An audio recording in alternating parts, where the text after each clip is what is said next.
¿Qué tal? Muy buenos días, ya estamos a punto de comenzar.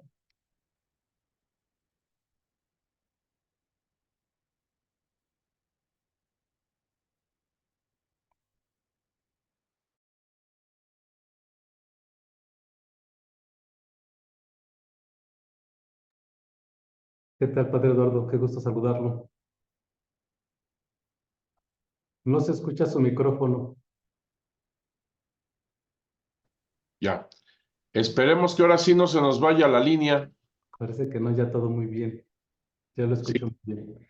Bueno, se pues vamos a escucha muy comenzar. Voy a grabar para compartir. todo esto del proceso para la canonización de San Juan Diego y que dio motivo al Instituto Superior de Estudios Guadalupanos y que dio motivo a que todo lo pudiéramos tener bien asegurado, bien fortalecido. Y uno de los puntos que yo cuando inicié todo esto no me percataba, fue hasta después, que se llegaría a la canonización de San Juan Diego después de ese proceso, y con esa canonización va implícito el dogma de la infalibilidad del Papa. Y entonces, no es un proceso más, simplemente, sino al llegar a la cuestión del dogma de la infalibilidad del Papa, obviamente todo se tenía que comprobar con documentación y la convergencia de las fuentes. Este es el método histórico, las fuentes históricas y su convergencia. Si hay un solo documento, tenemos una buena pista, pero hasta ahí llega. Tiene que haber una convergencia de las fuentes para poder lograr entender más y mejor qué fue lo que ha sucedido. En el evento guadalupano como tal, pues no hay un video. Sí tenemos, entre comillas, una fotografía que sería la imagen de la Virgen de Guadalupe, como pasa con la resurrección de nuestro Señor Jesucristo. Se tiene la sábana santa, pero es la repercusión de algo semejante tan grande, tan trascendente, que tiene una repercusión en la historia, pero no solamente en la historia de aquel momento, sino en la historia que trasciende hasta ahora, como resulta con la resurrección de Jesús. Lo mismo pasa con la Virgen de Guadalupe. Así que es esa convergencia de las fuentes históricas de que algo sucede. Si se parte de que no existe Dios o no existe una aparición, que eso es totalmente falso, entonces esto que aconteció y estas repercusiones comienzan a tratarse de ver humanamente de dónde surgieron entonces, porque si no es una aparición, no es una intervención de Dios, ¿de dónde surgieron? Y tanto el acontecimiento como tal, como lo que se narra, lo que es la historia de lo que se narra del acontecimiento, como también la imagen, de dónde salió. Y comienzan a haber un montón de hipótesis, pero que ninguna de ellas te resuelve porque no hay convergencia de esas fuentes. Por ejemplo, la imagen. Fácil. En Europa ya se pintaban imágenes semejantes. En España, en Alemania, desde siglos antes de la aparición de la Virgen de Guadalupe, o lo que supuestamente es la aparición de la Virgen de Guadalupe. Así que fueron los europeos quienes pintaron esta imagen, porque ya se tenía una imagen semejante, te digo, siglos antes. Y esa respuesta no satisface del todo, por muchos motivos, entre otros, ¿quién pintaría algo así como la imagen de la Virgen de Guadalupe con 4 técnicas distintas, incluso dejando sin color algunas de las áreas? ¿Quién pintaría, quién diseñaría en el siglo XVI algo que en la proporción es perfecta? ¿Quién haría una cosa semejante en una tilma sin preparación, llena de poros, de rasgaduras, de nudos? ¿Quién, quién haría algo semejante encima de una costura? ¿Quién haría algo semejante que pudiera resistir 500 años en una área húmeda y salitrosa? Porque ese es el punto. Hay prendas más antiguas todavía que la imagen de la Virgen de Guadalupe que se conservan todavía. Por ejemplo, en Perú, por ejemplo, en Egipto. pero las condiciones, eso es algo de tomar en cuenta, además de que estamos hablando de que la fibra, donde está la imagen de la Virgen de Guadalupe, la tilma, es de un agave que se llama ixotl. Todo esto lo vamos a ver con su calma, ¿eh? Todo esto, nada más estoy como haciendo como una introducción. Entonces, no resuelve quién haría esto con temples. Yo soy pintor. Yo estudié con el maestro Luis Nisizagua. Yo antes no lo decía porque me parecía un poquito así soberbio, pero ahorita sí lo digo como testimonio.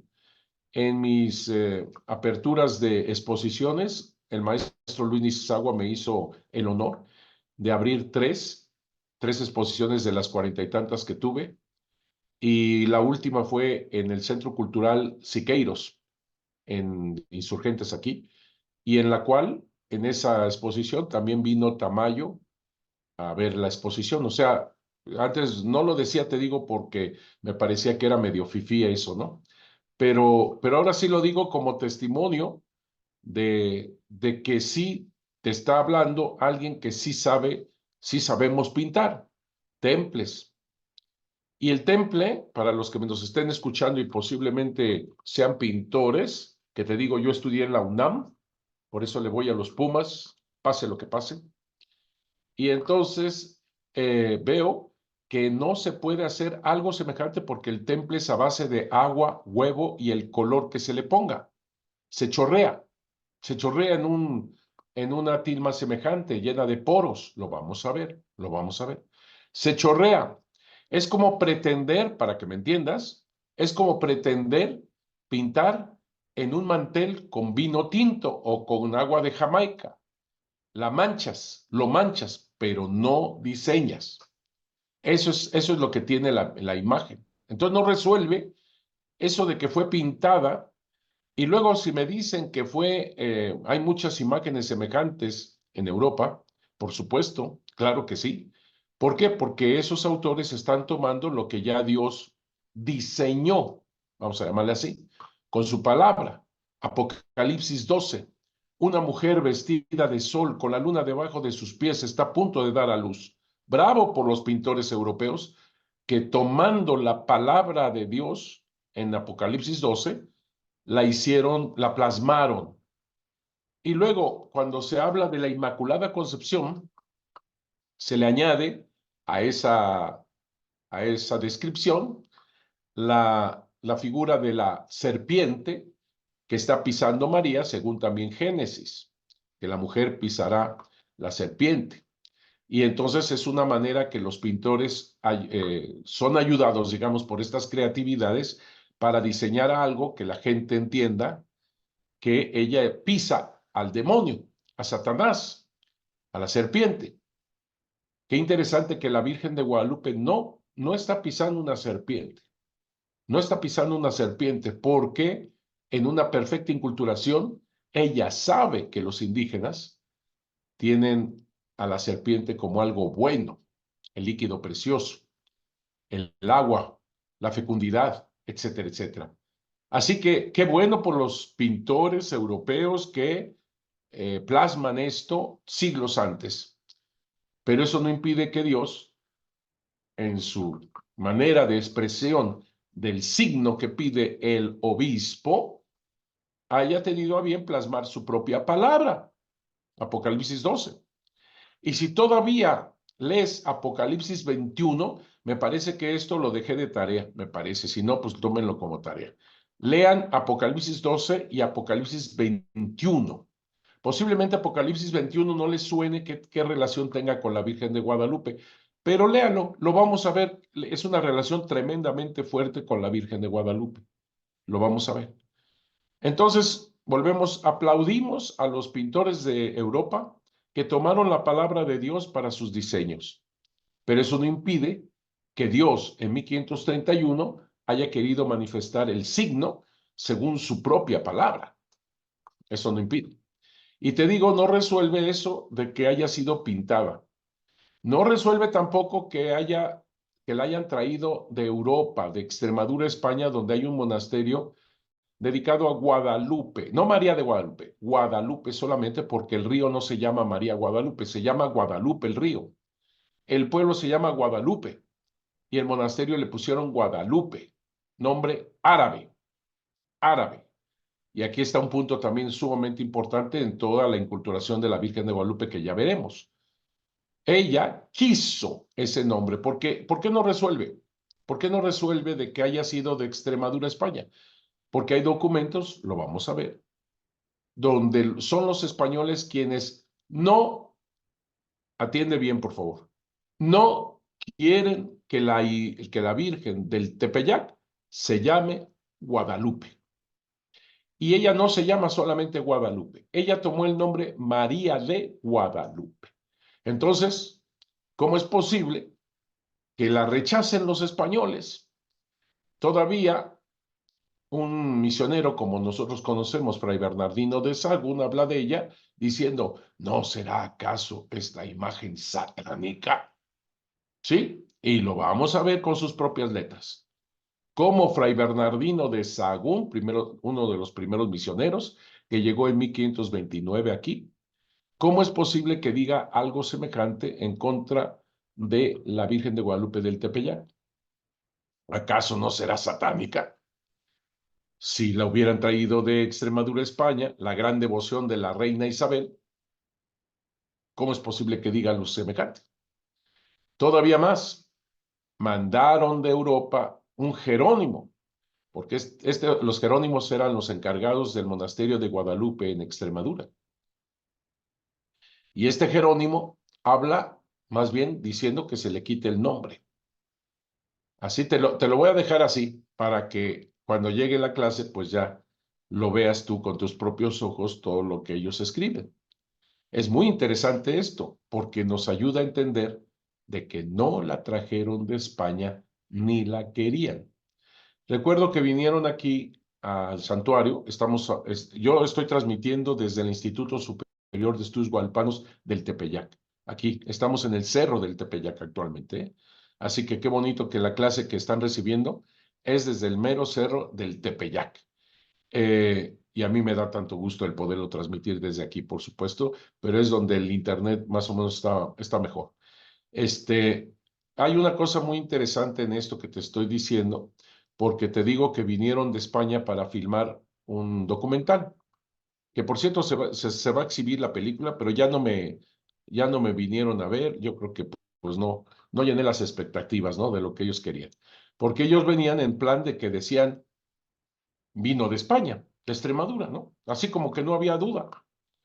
Y entonces yo empecé a hablar con ellos diciendo, no es verdad, no es cierto esto, por esto y esto y esto y esto. Pero ya ves que cuando tú tienes algo así, tiene que ser así, tiene que ser así. Pues no, los documentos dicen otra cosa.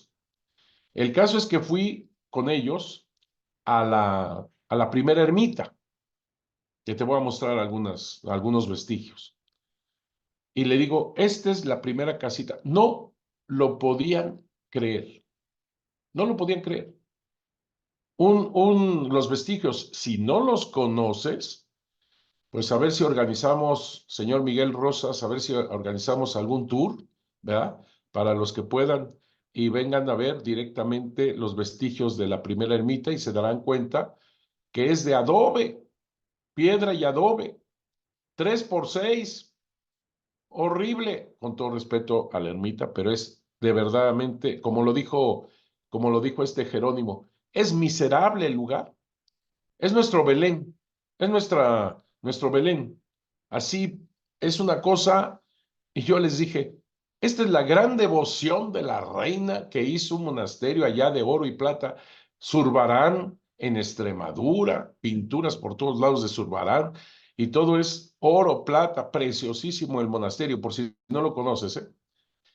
Esta es la gran devoción de la reina y mandó a hacer esta 3x6, esta, ayúdenme, ya me atoré porque Una chocita.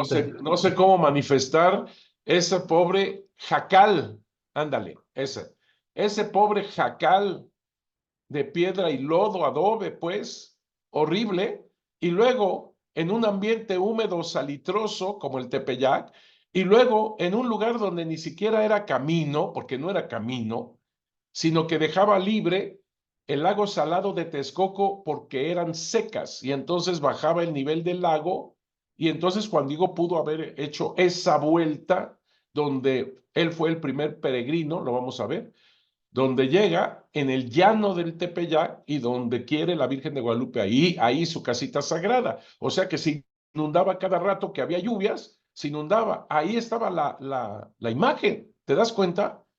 En un jacal de 3 por 6, esta es la gran devoción. Ahí fue donde estos señores de España dijeron, no, no puede ser. Porque ellos se imaginaban, yo creo, que la primera casita era la antigua Basílica de Guadalupe. No, señor, es una cosa, bueno, es un jacal.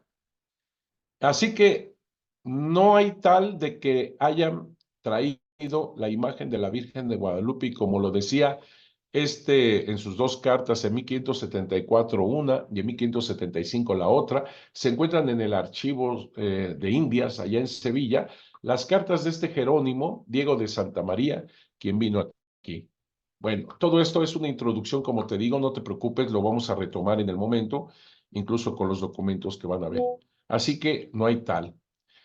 Y muchas otras cosas que es muy importante ir señalando todo esto con documentación, como te digo, y la convergencia de las fuentes.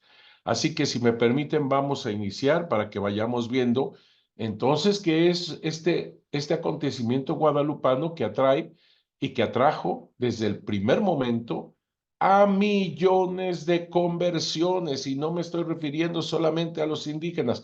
Otro punto que me interesa que ustedes ya lo tengan ahí pensado y lo vamos a ir retomando cada momento, que supuestamente la Virgen de Guadalupe surgió de que a alguien en el siglo XVI, a alguien, no dicen quién, se le ocurrió disfrazar a la Coatlicue Tonantzin que se veneraba en el Tepeyac.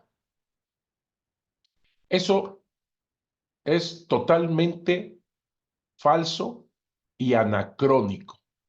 Apúntale la palabra porque me parece la palabra más justa.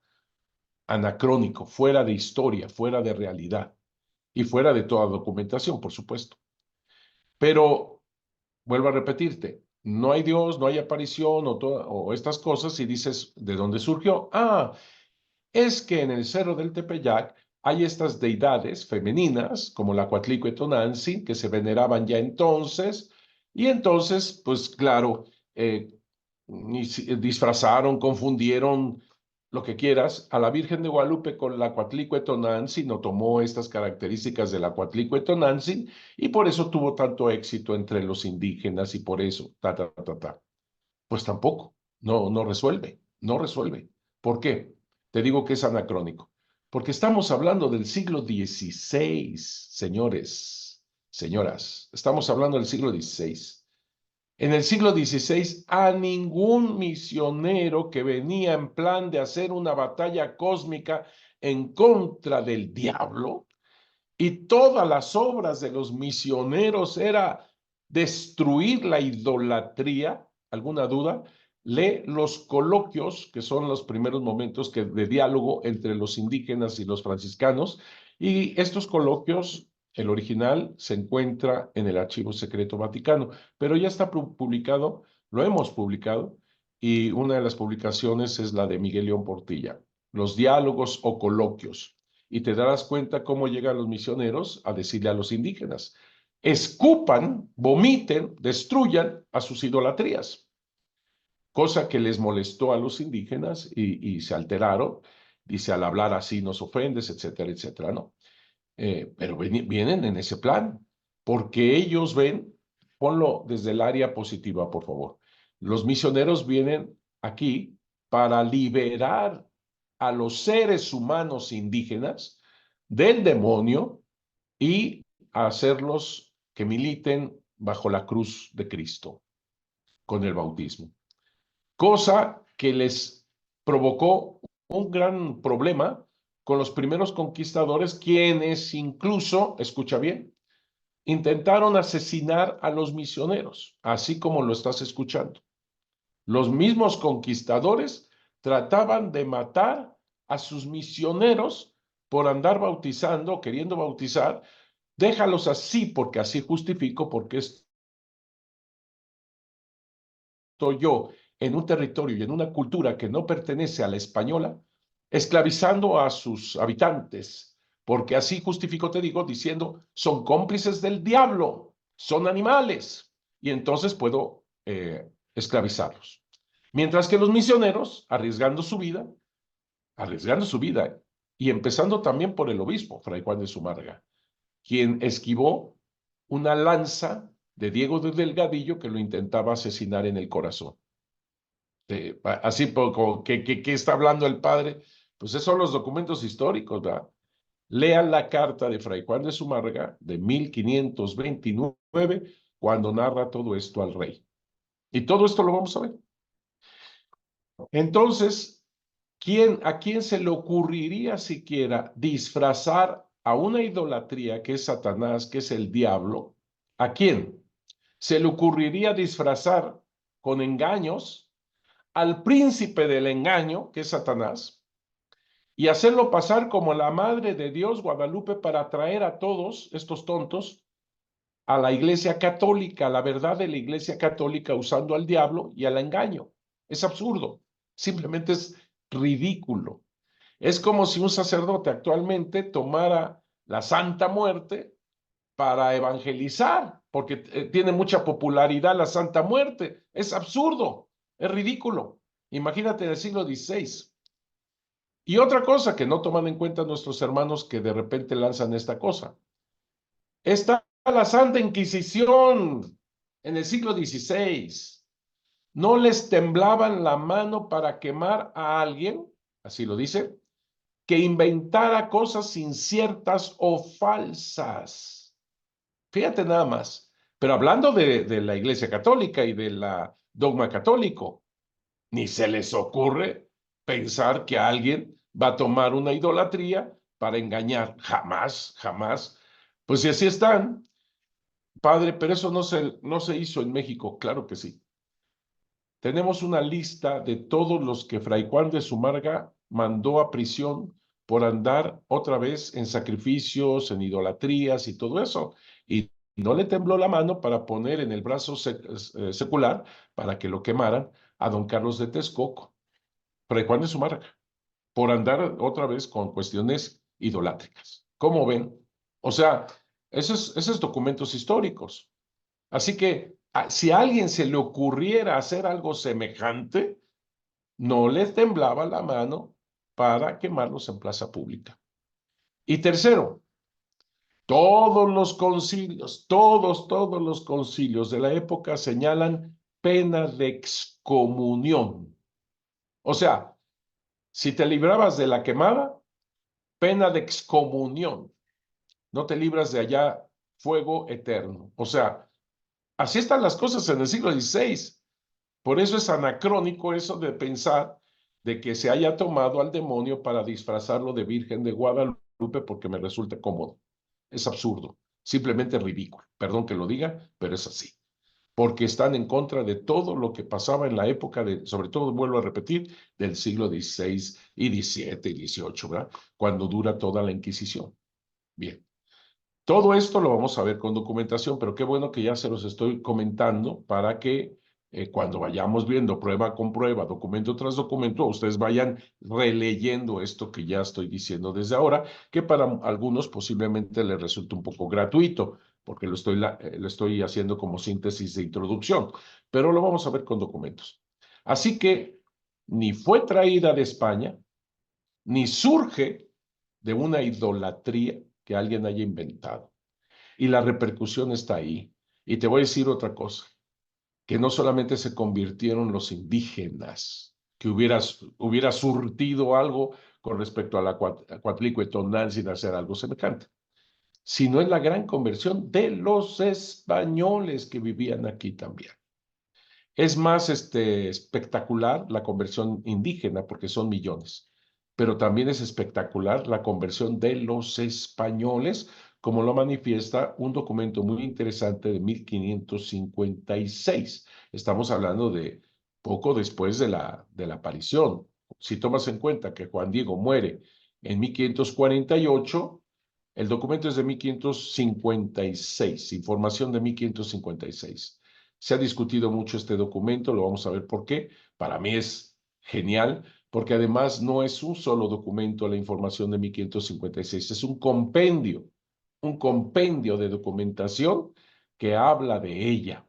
Incluso en ese compendio están los franciscanos que no entienden a la Virgen de Guadalupe en su inculturación que ella hace y dicen ellos, cámbienle el nombre otra vez, y señalan, si la nuestra en Extremadura se llama Guadalupe es porque el pueblo se llama Guadalupe. A esta le deben de poner de Tepeaca o Tepeaquilla. Así que señalan también el lugar de su aparición, qué curioso, ¿no? Etcétera. Es un documento interesantísimo en donde también se señala en esos documentos, pero especialmente en la homilía, que es lo que recaba la información de 1556, la homilía de Francisco de Bustamante. Apunta el nombre, va a salir constantemente. Francisco de Bustamante era el prior de los franciscanos de aquella época. Y él es quien dice, sin comprobar, esa imagen que pintó el indio Marcos. Ah, de ahí salió lo de la pintura del indio Marcos y cosas por el estilo, pero sin comprobar nada de lo que dijo, y entendemos por qué lo dijo también, ¿eh? Lo vamos a ver en su momento. Por lo pronto yo te diría, como pintor que soy, me encantaría ver alguna otra obra que haya hecho Marcos, el indio pintor, ¿verdad? Alguna otra obra. Eso sí, firmada por él, porque resulta, parece ser que, no, no, no. Si es el indio Marcos, a ver, ¿dónde hay otras imágenes que seguramente han de haber durado 500 años, como la Virgen de Guadalupe? Además, pintando 4 diferentes técnicas, temples, un temple de él, un boceto de este señor. eh, y nosotros sí tenemos explicación por qué lo dice Francisco de Bustamante. Entonces está interesantísimo. Todo esto va a entrar en el programa que tenemos en el curso. Por eso no te puedes perder ninguna de estas clases que vamos a tratar de hacerlas por lo más ameno, lo más directo posible, porque yo sé que a través de estas cámaras que llegamos a mucha gente, de repente no es fácil darle seguimiento porque se cansa uno, ¿no? Con la computadora. Yo lo entiendo, por eso hay que hacerlo un poquito más ligero. Pero ya estás recabando un montón de cosas que después vamos a ir tocando una por una de qué se trata en este compendio de 1556. Y de una vez saco también otro compendio de documentación sumamente importante, pero también que de una vez lo tengas en tu mente. Son las informaciones jurídicas de 1666. Apúntele ahí. Informaciones jurídicas de 1666. Cuando fue todo el proceso para la canonización de San Juan Diego, nosotros conocíamos el contenido de estas informaciones jurídicas de 1666 porque hay copias. Copia del siglo XVIII que se mandó a hacer porque se tenía en mente el tener por fin la misa y oficio dedicado a la Virgen de Guadalupe, pues así comenzaron las informaciones jurídicas de 1666, para pedir misa y oficio dedicado a la Virgen de Guadalupe. Para que tengas una idea, en estas informaciones hay la deposición, hay el testimonio juramentado de más de 31 personas. ¿Sí? ¿Lo escuchas bien? De más de 31 testigos. Por eso son un compendio de documentación, no es solo un documento. Y con todo respeto al profesor David Briding, que por ahí andará enseñando en la UNAM, creo, yo le quiero decir de que se ve que no conoce las informaciones jurídicas de 1666, porque en su libro, el andar diciendo de que era una especie de complot y que le pusieron en boca de los indígenas lo que tenían que responder, pues perdóneme, señor, pero no tiene idea de las informaciones. Se ve que no las ha leído, se ve que no las conoce. También en el proceso de canonización, porque son muy importantes, por supuesto, fueron criticadas también diciendo de que son del siglo XVIII, porque solamente se tenían esas copias del siglo XVIII, y en el siglo XVIII las manipularon y le pusieron lo de Juan Diego, etcétera, etcétera. Se ve que tampoco no tienen idea de las informaciones. Tenemos se le llama copia original, es decir, las originales se mandaron por España a Roma para conseguir la misa y oficio dedicado a la Virgen de Guadalupe, pero se hicieron copias originales. ¿Por qué se le llama copia y originales? Porque esas copias fueron firmadas por todos los que intervinieron en estas informaciones en 1666. Es un escribano quien toma nota de estas informaciones, todo, pero al final hay una carta donde confirman esto, firmando todos los involucrados que organizaron estas informaciones. Por eso se le llama copias autenticadas, así se le llama. Copias autenticadas de 1666. Es lo que se tiene y se ve que de este señor Brading no conoce. Se encuentran en el archivo histórico de la Basílica de Guadalupe. Yo las encontré en 1998. Se daban por perdidas esas y se contaban, como te digo, con las copias del siglo XVIII. Pero yo las encontré, pues estando ahí en el lugar, ¿verdad? En el archivo histórico de la Basílica de Guadalupe, y no las encontrábamos porque en 1965, no, miento, 1960, sí, 66, 1966. 65, 66. Le pusieron en el dorso de lo que se empastó esa fecha. Y obviamente fueron a caer en donde el archivo histórico lo tenía en el siglo XX, 1900. Así que nunca dábamos con estas informaciones de 1666. Y resulta que yo, estando viendo más documentaciones y todo eso, me dirigí a donde se encontraba todo lo del siglo XX, saqué este empastado gris y voy descubriendo que eran las informaciones jurídicas de 1666. Lo que pasó es que un padre bibliotecario, famoso, digamos, entre nosotros del clero diocesano de aquí, Héctor Rogel, hizo la labor de organizar el archivo y la biblioteca de aquí, de la Basílica, y como no supo qué era lo que tenía en su mano, y como él estaba trabajando en ese año de 1966, 65, 66, fue lo que le puso en el dorso como año. Porque claro, no íbamos a dar con las famosas informaciones jurídicas de 1666, ¿verdad? Se ve que al pobre padrecito no le enseñaron cómo poder organizar archivos, ¿verdad?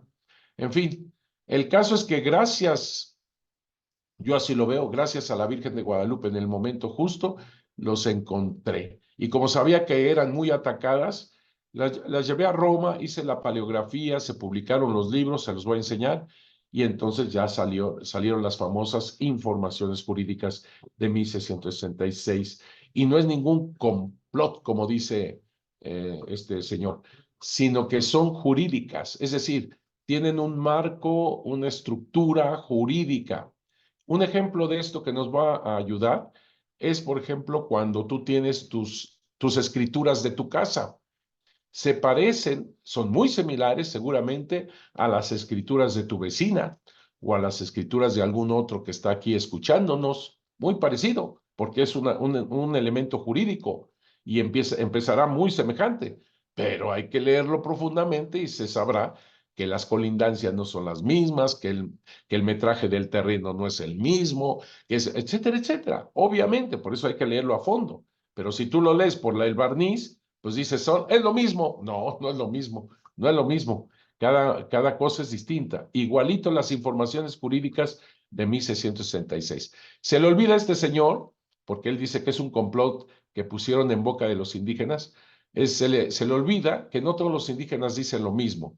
Se le olvida que en esas informaciones también está el testimonio de españoles que confirman y complementan lo dicho por los indígenas. Se le olvida a ese señor que también está el primer análisis de protomédicos, es decir, químicos del lugar, de lo húmedo, salitroso, que es imposible. Se le olvida a ese señor que también está el testimonio de los pintores más famosos de aquella época y donde también señalan que esto es imposible. Y se le olvida que el señor que también tomaron en cuenta el estudio, el análisis que hizo Luis Becerra Tanco, sin estar debajo de las preguntas que se hacían a todos por parte de la organización de estas informaciones. Él llevó, no era invitado, no era invitado, él llevó su análisis, su información, su estudio, y lo tomaron tal cual, tal cual. A ese estudio le llamaron papel, y lo tomaron tal cual. Así que no hay así, complot ni nada por el estilo, sino que querían la verdad de toda esta situación. Se le olvida a este señor que también estas informaciones jurídicas de 1666 ayudaron para cuando se hizo ya efectivo la misa y oficio dedicado a la Virgen de Guadalupe, 1754, que precisamente ahí de esa época son las copias que nosotros teníamos, o sea, del siglo XVIII. Son esas copias. Y se le olvida a este señor que cuando se pidió misa y oficio dedicado a la coronación pontificia de la imagen, 1895, también se usaron estas informaciones, pero además la Santa Sede las dignificó, digamos así, diciendo que son como visita apostólica, como si alguien de la Santa Sede hubiera ido a México, venido a México y haber hecho las informaciones jurídicas. Así que, digo, ¿cuál complot? No es cierto eso.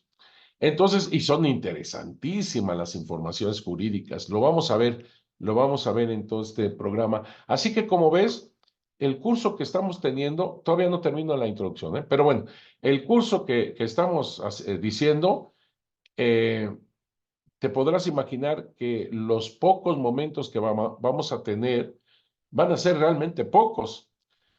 Nosotros aquí en el Instituto Superior de Estudios Guadalupanos tenemos diplomados y actualmente estamos lanzando 4 diplomados, pero sobre todo creo que en el material que se ha recopilado y estudiado, porque digo, el instituto ya tiene 20 años, ¿no? Entonces estamos por hacer 8 diplomados. Cada diplomado son 120 horas, pero la gente como que se cansa de muchas cosas del siglo XVIII, etcétera, etcétera, y les gusta mucho ciertos temas como la cristiada, la imagen y todo eso. Entonces, vamos a hacerlo todo por temas y cada quien va a tener su tema con sus créditos y van a completar sus diplomados. Ese es el nuevo sistema que vamos a poner. Pero bueno, qué bueno que hay siquiera este curso. Le agradecemos mucho a Miguel, a don Miguel Rosas, gracias al IMDOSOC.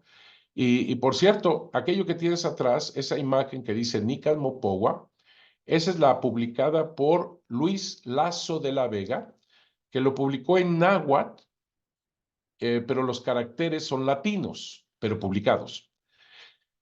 1649. Ese Nican Mopowa que tienes ahí a la espalda, es la portada, no es el original. El Nican Mopowa original se encuentra en Nueva York y es un manuscrito de Antonio Valeriano. Nican Mopowa. Aquí se dice, aquí se narra.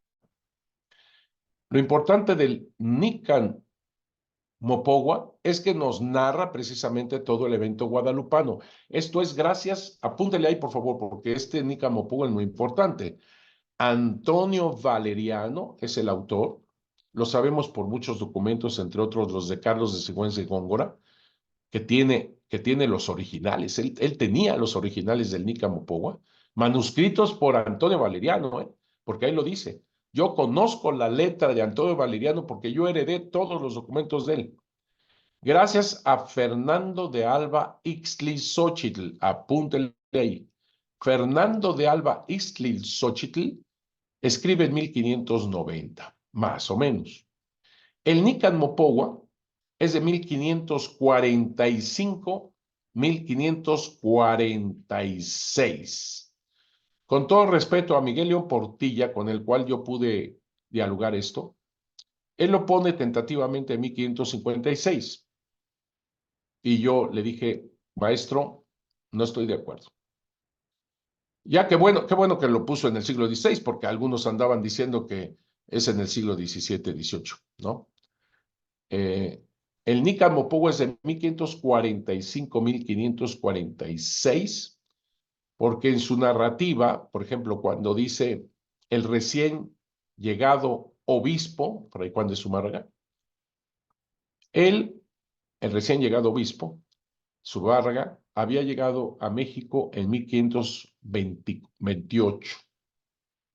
Cuando es el evento guadalupano, en 1531, él era obispo electo, ni siquiera consagrado, pero ya era electo por el Papa. Ahí te van algunas fechas. Ahí te van algunas fechas. Eso nos ayuda para como centrar el asunto. Fray Juan de Zumárraga fue nombrado por el rey, fíjate la palabra que utilicé, nombrado por el rey, porque gracias al regio patronato para el rey, sí podía hacerlo. Fue nombrado por el rey como obispo de México el 12 de diciembre, wow, qué fecha, 12 de diciembre de 1527. 27. Llega a México, como te digo, en 1528. Él solamente es nombrado por el rey a esas alturas, lo que le dio muchísimos dolores de cabeza con los españoles que te estoy diciendo que no querían que los misioneros bautizaran. Problemones, ¿eh? Entonces, en 1528 está en México. Casi lo matan en 1529. ¿Por qué? ¿Por qué estoy diciendo que lo nombra el rey? ¿Por qué no el papa?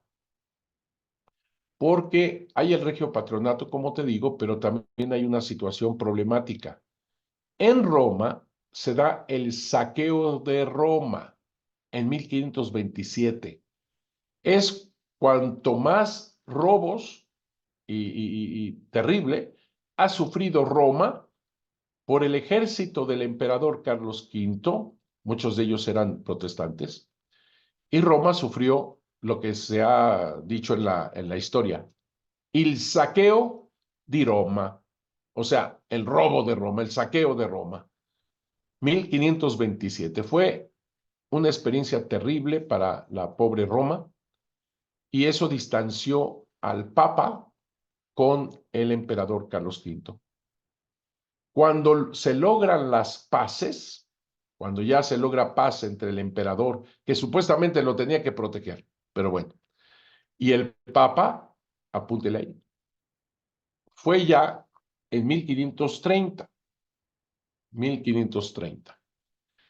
El 2 de septiembre de 1530, el Papa aprueba todo lo realizado por el emperador Carlos V, que es el mismo Carlos I de España.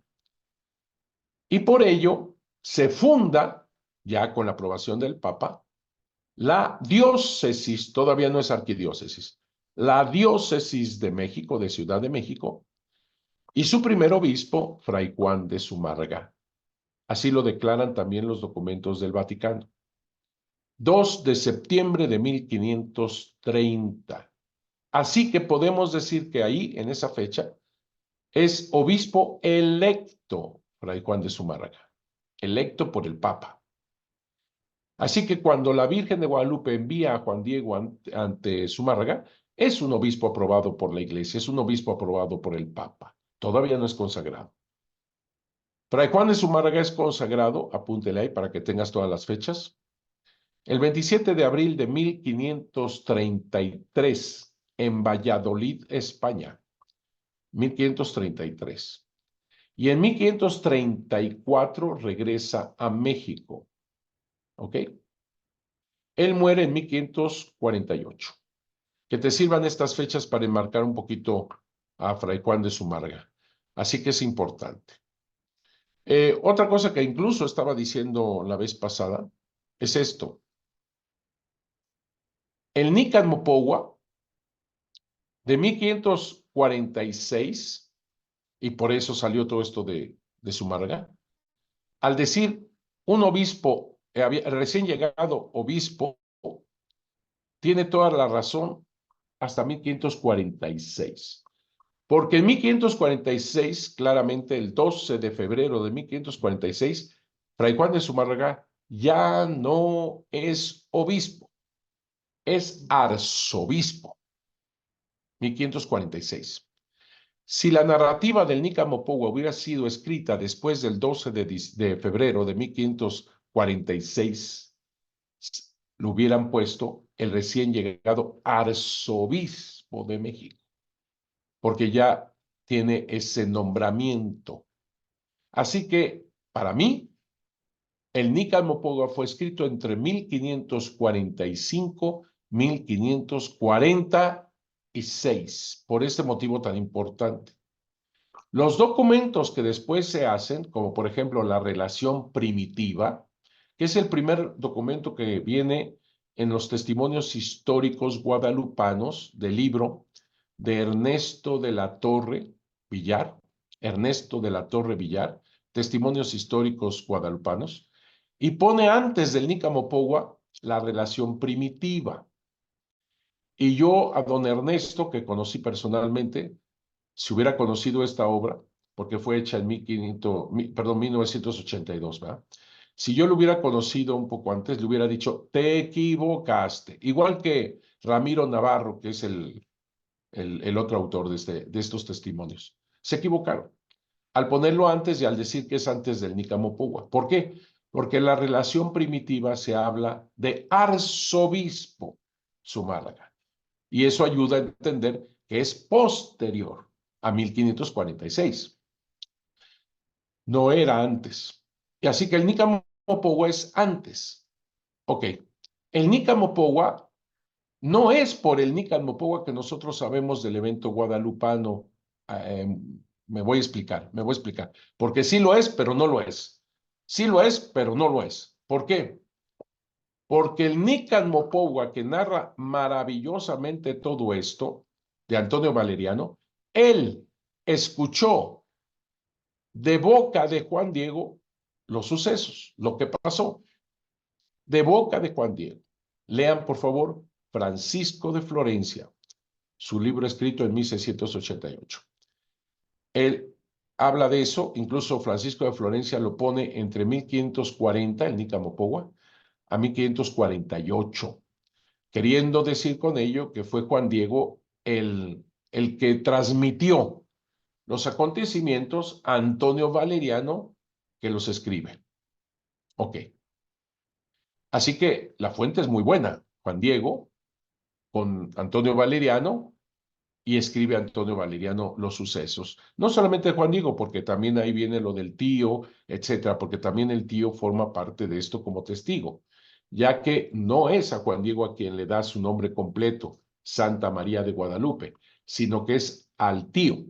Santa María de Guadalupe se lo da al tío, y también le da la consigna de decírselo al obispo, de ser testigo también. Bueno, el caso es este, que Antonio Valeriano, al escribir el Nican Mopogua, lo escribe con caracteres latinos, pero conservando el sonido náhuatl. Ah, qué interesante, muy interesante. Caracteres latinos y sonido náhuatl. Oiga, padre, ¿cómo supo este indígena caracteres latinos? ¿Verdad?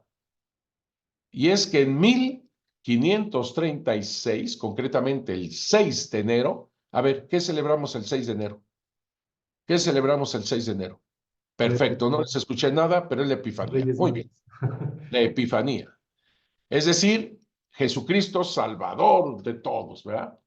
Ese fue el día que eligieron los franciscanos para fundar la Escuela de la Santa Cruz de Tlatelolco. No te confundas.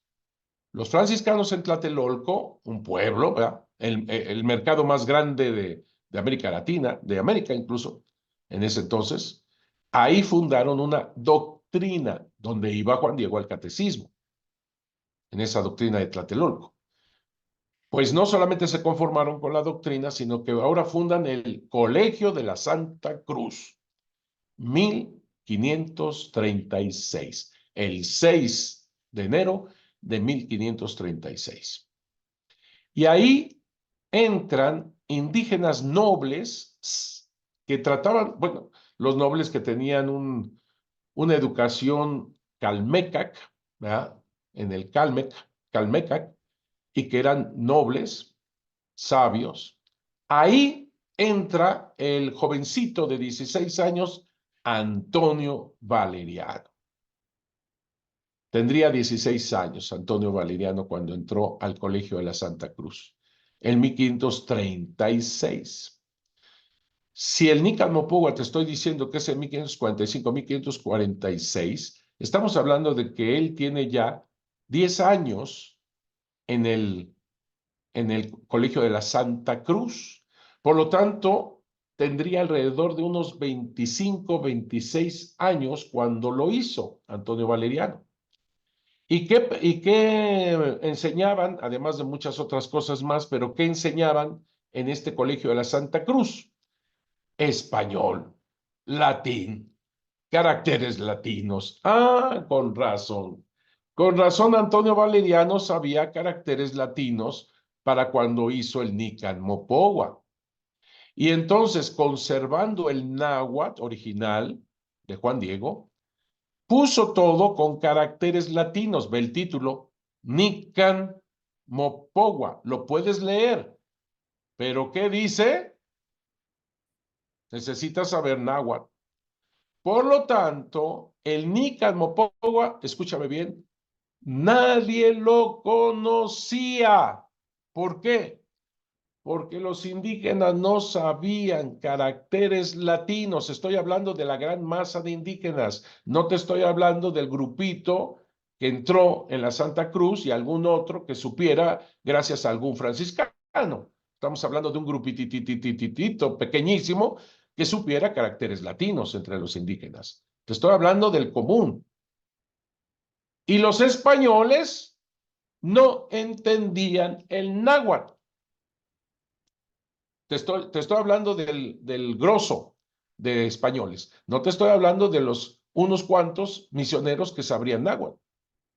Fray Juan de Zumárraga ni siquiera sabía náhuatl. Tenía que tener un traductor. Así que ni lo sabían leer los indígenas, ni los españoles lo entendían. Hazme favor. Así que el Nican Mopogua, cuya fuente, vamos a llamar así, es el mismo Juan Diego, y que Antonio Valeriano escribió, manuscrito, que además no es un bestseller, no es un libro bestseller, estamos hablando de un manuscrito, unas cuantas copias más que haría, porque no había fax, no había imprenta, pues entonces tenían que hacerlo a mano, 2, 3 copias. Eso es el Nican Mopogua y además guardado, ¿verdad? Pues es un manuscrito, guardado. Solamente unos cuantos tuvieron acceso a él. Por lo tanto, no conocemos el evento guadalupano por el Nican Mopogua más que los que pudieran saber caracteres latinos y sonido náhuatl. Así que el grosso de la gente, tú puedes preguntarle a los 23 millones de peregrinos que vienen aquí, ¿quién ha leído el Nican Mopogua? Que levante la mano. Y los podrías contar porque son muy poquitos, porque así es.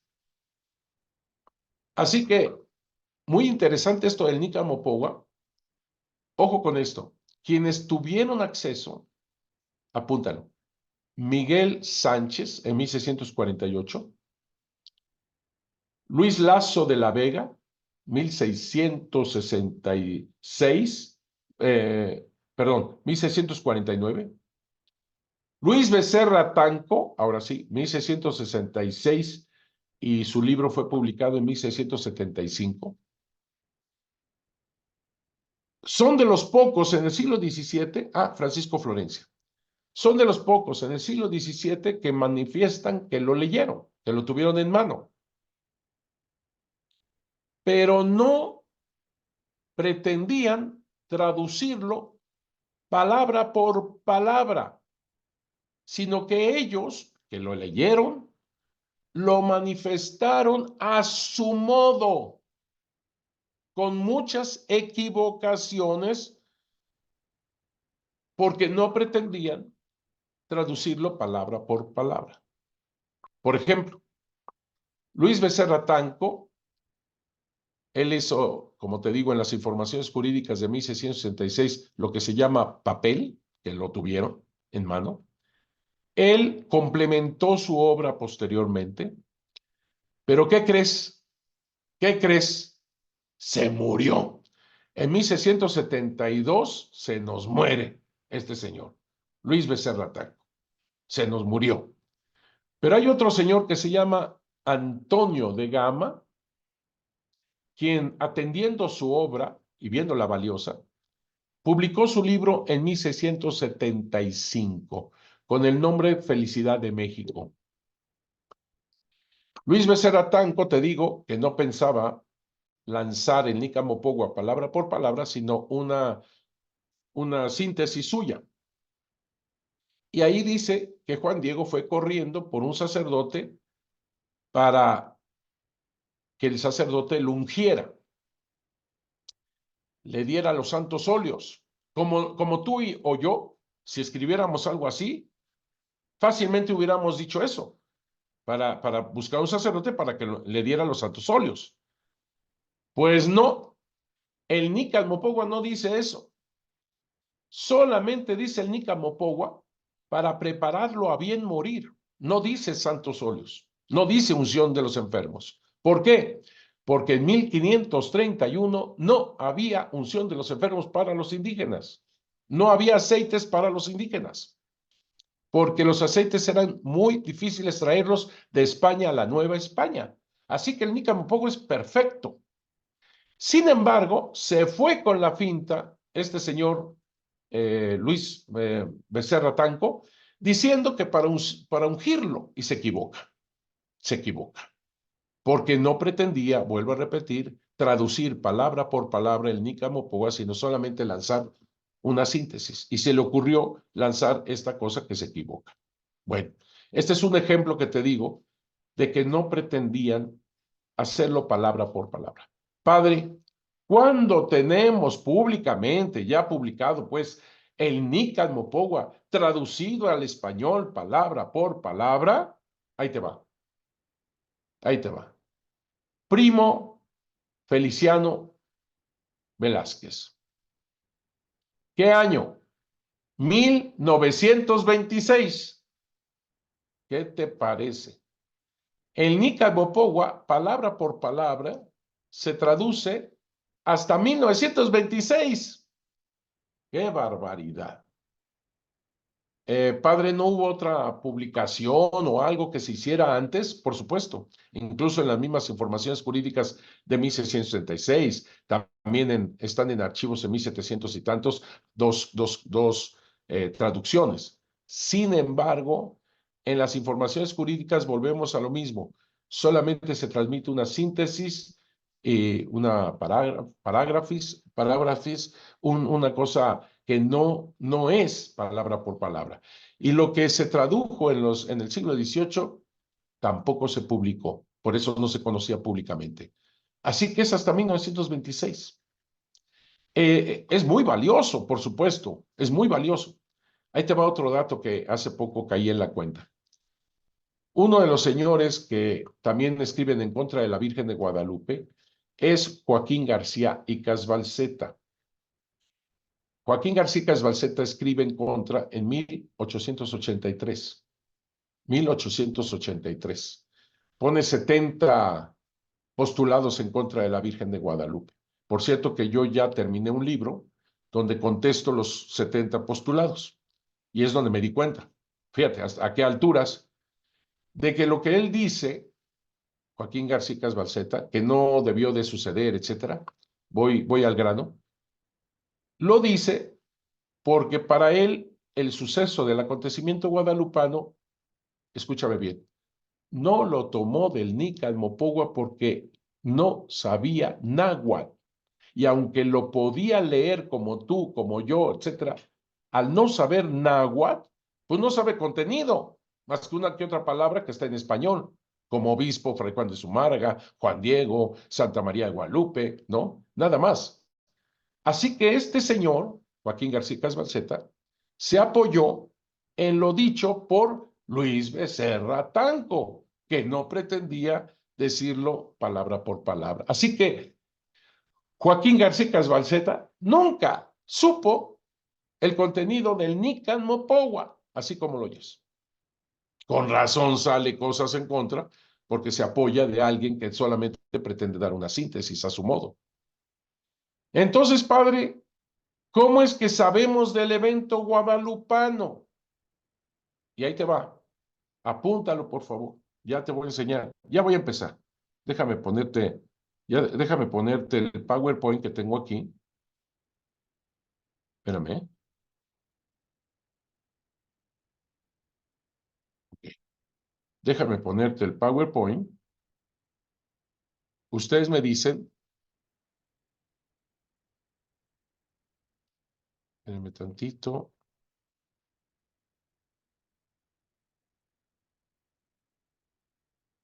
espérenme tantito. Vamos a probar así.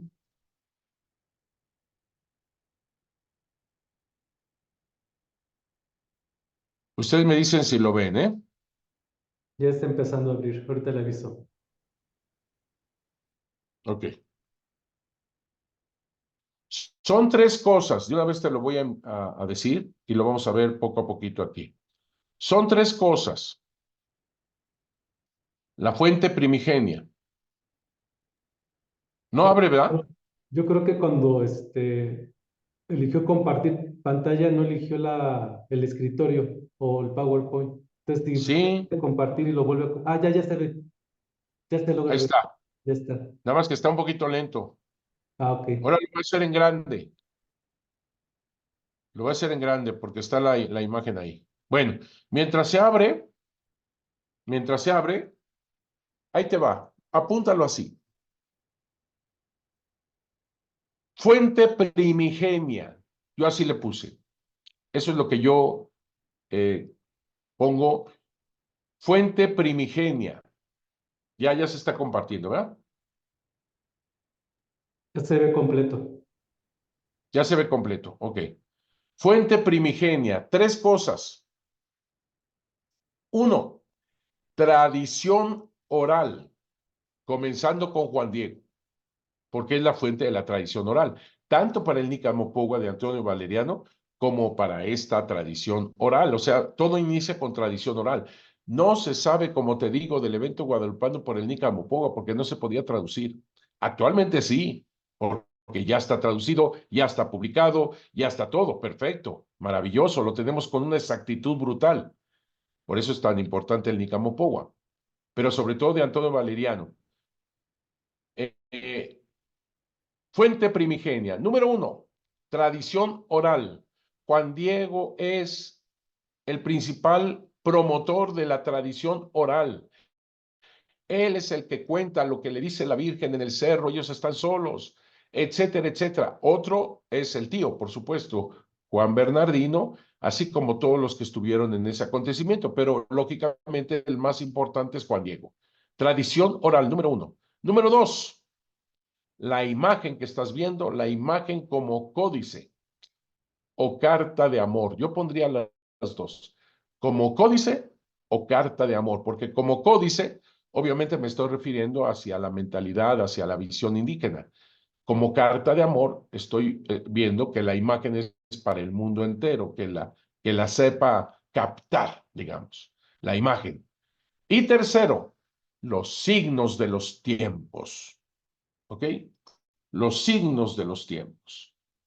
Esas son las tres cosas por las cuales nosotros conocemos el evento guadalupano.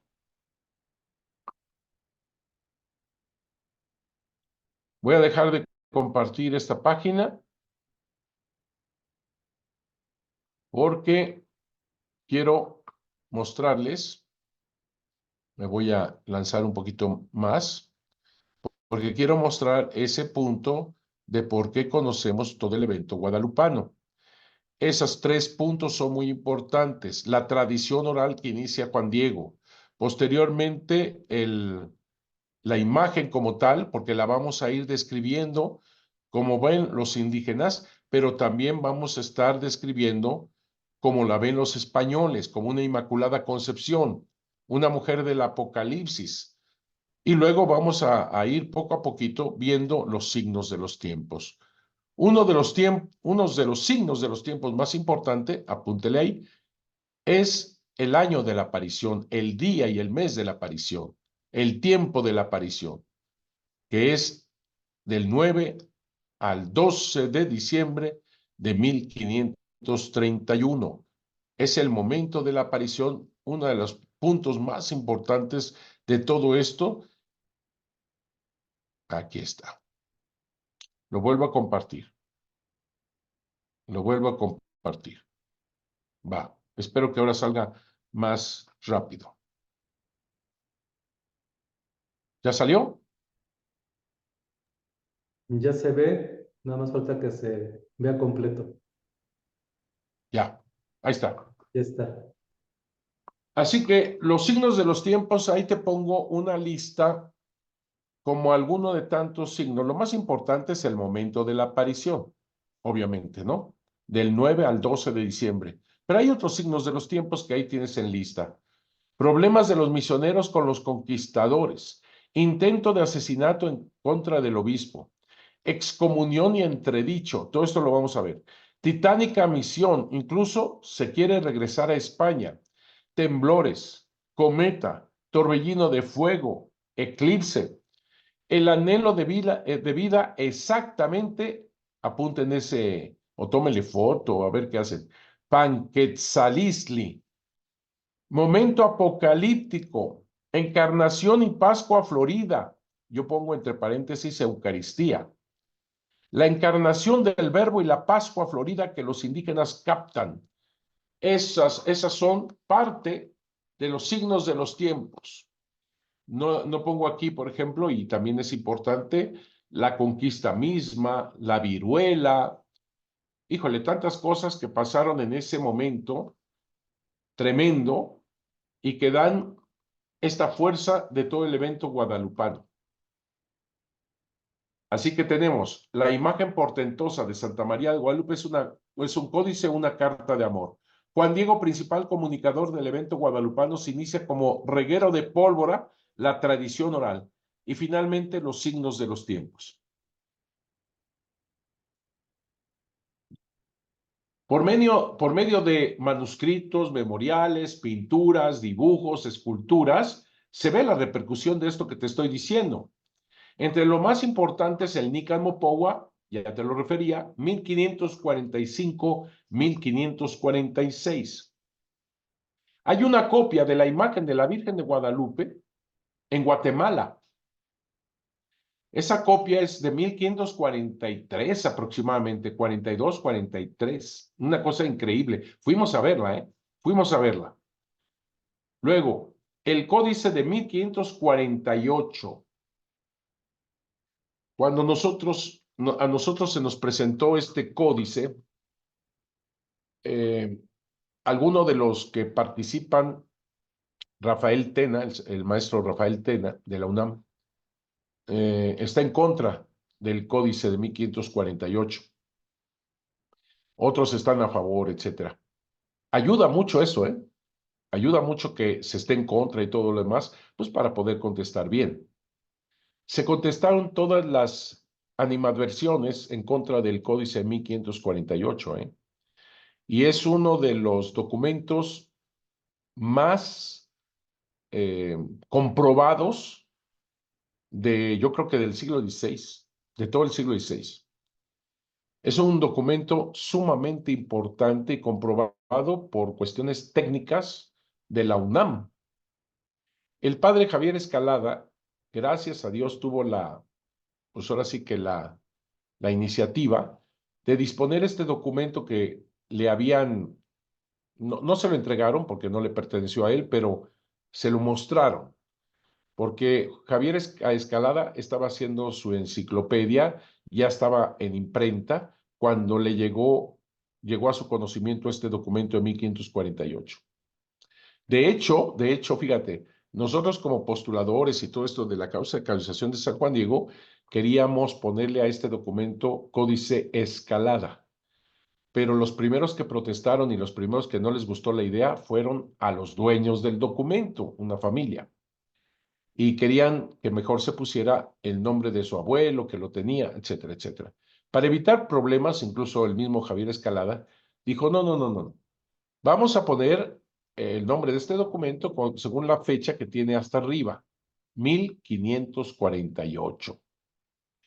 Muy al inicio, obviamente, no se sabía de dónde había surgido por qué este documento. Claramente, a través de los estudios y demás, este documento de 1548 surge por la muerte de Juan Diego. Es un memorial de la muerte de Juan Diego, 1548. ¿Cómo lo sabemos, además de la fecha? Porque tiene, y lo vamos a ver en su momento, Dios mediante este documento, tiene una narrativa en náhuatl con caracteres latinos, ya muy borrosa, que había esta confusión porque la traducción que hacía Mario Rojas era que en 1548 la Virgen se había aparecido ante Juan Diego.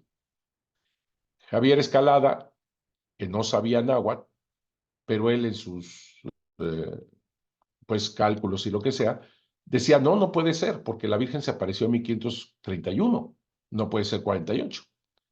Y así quedó un poco la situación, porque el documento está muy borroso en esas letras en náhuatl, como te digo. Tiene la firma de Zumárraga, tiene el sello o el logo de Antonio Valeriano, muy interesante, muy interesante el documento. Y resulta que ya se comprobó, de acuerdo a la traducción de Mario Rojas, que en 1548 se apareció la Virgen. ¿Por qué? Porque la narrativa que tiene este documento no es el Nican Mopogua, donde habla de 1531 la aparición, sino que es del Nican Motecpana de Fernando de Alba Izlizóchitl. En 1590 aproximadamente él escribió, y donde dice que cuando muere Juan Diego, la Virgen se apareció para llevar su alma al cielo. Ah, ok. Entonces, ahora entiendo que es eso lo que está narrando, que ya se conocía en el siglo XVI, que después lo escribió Fernando de Alba Izlizóchitl. Ah, ok. Entonces, es un memorial de la muerte de Juan Diego, por eso el año 1548. Y te digo que a pesar de las contrariedades y todo lo que quieras, es el documento más estudiado por técnica de todo tipo, la firma, el gramaje de la tinta, en fin, tantos cosas que se hicieron de parte de la UNAM, declarando de que todos los elementos son del siglo XVI. Interesantísimo documento que es en la convergencia de las fuentes. Después está el Nican Motecpana, 1590, como te digo, de Fernando de Alba Izlizóchitl. Hay algo que decir en esto. El Nican Mopogua es de Antonio Valeriano, como ya lo señalábamos, 1545-1546. ¿Qué hizo este señor Fernando de Alba Izlizóchitl? Él hace, y está este documento manuscrito en el archivo de Nueva York, en la colección Lenox, ahí se encuentra también esto, como el Nican Mopogua también, del documento que hizo Fernando de Alba Izlizóchitl. Ahí te va el nombre, con H. Huey, con H, Huey Tlamahuizoltica. Ojalá que lo escribas bien, si no, so sorry, como se dice en náhuatl, so sorry, pero después te lo voy a poner. El Huey Tlamahuizoltica. Huey Tlama con T de Tito. Con H, Huizoltica, con Z. Huizoltica. El Tlamahuizoltica. ¿Qué significa eso? El gran acontecimiento. Y entonces, ¿qué hizo Fernando de Alba Izlilxóchitl? Fíjate lo que hizo. Escribe con su puño y letra, copia, palabra por palabra, caracteres latinos con sus arañas que él hace, porque está dificilísimo eh, el captar qué escribió este señor, porque son arañas, ¿verdad? Parece, con todo respeto a los médicos, pero parece doctor. Y entonces escribe, el Nican Mopowa de Antonio Valeriano, pero ojo, sin poner el nombre del autor. Lo escribe sin poner el nombre del autor. Así que hace lo que a veces hacen actualmente. Cortan, pegan y dicen que es suyo. Pero bueno, pone el Nican Mopowa y luego una descripción de la imagen y luego el Nican Motecpana, que es la continuación, que sucedió después con los milagros que hace la Virgen de Guadalupe, especialmente hacia los españoles, y luego un rosario y una oración. Un rosario y una oración. Todo esto comprende el Hueytlamauisoltica en náhuatl con caracteres latinos. Ok, es interesante esto, por eso pongo Nica Motepana de Fernando de Alba, porque con toda la pena a Fernando de Alba, su primera parte es de Antonio Valeriano, no es de él, el Nica Mopowa. ¿Qué es lo que hace Luis Lasso de la Vega en 1649? Precisamente publica el Hueytlamauisoltica. Luis Lasso de la Vega, 1649, quien era capellán del Tepeyac, aquí de la ermita, él era el capellán, hizo varias cosas e incluso construcciones.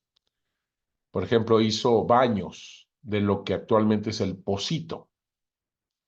El caso es que académicamente, él es quien publica el Hueytlamauisoltica de Fernando de Alba Izlizóchitl. Pero curioso, no nombra, como tampoco lo nombra Fernando de Alba Izlizóchitl, Luis Lasso la Vega, no nombra que la primera parte, el Nicamopogo, es de Antonio Valeriano. Pero tampoco nombra de que lo que sigue es de Fernando de Alba Izlizóchitl, sino que lo hace suyo todo, Luis Lasso de la Vega, este señor. Eso, para nosotros en la iglesia, es un pecado, porque pues, o es un pirata, pues, publica y hace suyo, como si fuera el autor, lo que en realidad es el autor Antonio Valeriano, la primera parte, el Nicamo Powa, y Fernando de Alba Izlizóchitl, la otra parte. Y sin embargo, Luis Lasso de la Vega lo publica como suyo. Y es exactamente lo que tiene atrás don Miguel Rosas ahí en su imagen, eso que dice Nican Mopowa, esa es la publicación de Luis Lasso de la Vega. Pero lo perdonamos por dos motivos, a Luis Lasso, no a Miguel Rosas, sino a Luis Lasso, lo perdonamos. ¿Por qué? Porque gracias a que lo publicó teniendo en cuenta el Nicamo Powa, pero ahora con caracteres latinos bien diseñaditos por la imprenta, se puede leer mejor. Ya no son las arañas de Fernando de Alba, que no, de plano, dificilísimo leerlas. Por otro lado, lo perdonamos por otro motivo muy importante. La copia más antigua del Nican Mopowa que se encuentra en Nueva York es una copia muy famosa, muy antigua, muy hermosa, la verdad, el original, que por cierto también se está deteriorando. En fin, esa copia que se encuentra en Nueva York, le robaron las últimas páginas al documento. Le robaron los últimos folios, más que páginas. ¿Saben desde dónde le arrancaron? Eso es criminal, ¿eh? Eso es criminal. Le arrancaron cuando Juan Diego le da la vuelta al cerro. Hasta ahí. Y es criminal porque seguramente el que le arrancó esos folios quería arrancar aquello que dice la Virgen de Guadalupe: no tengas miedo, ¿acaso no estoy yo aquí que tengo el honor, la dicha, la alegría de ser tu madre? Eso se lo robó, la última parte. Gracias a la publicación de Luis Lasso de la Vega de 1649, nosotros conocemos lo que continúa, lo que sigue del Nican Mopohua, gracias a Dios. Y también, como te digo, tenemos más claramente lo que dice Fernando de Alba Izlizóchitl de todo esto. Así que el Nica Motepana que te pongo ahí de 1590, caray, tiene su historia y es muy interesante. Asimismo tenemos los anales o códices cortos, la imagen al temple y dibujo de Santa María de Guadalupe y Juan Diego. No me estoy refiriendo a la original de la Virgen de Guadalupe, me estoy refiriendo a una imagen, un diseño que se tiene con Juan Diego con aureola. Imagínate tú qué bonito, con aureola, perdón. Asimismo, es importante tomar los vestigios arqueológicos, pero no solamente de la primera ermita, ¿eh? No solamente de la primera ermita que está aquí, que ya hemos hablado, que es un jacal. Ahí están los vestigios arqueológicos que han determinado los arqueólogos. Sino me refiero también a las ermitas en las casas, plural, de Juan Diego.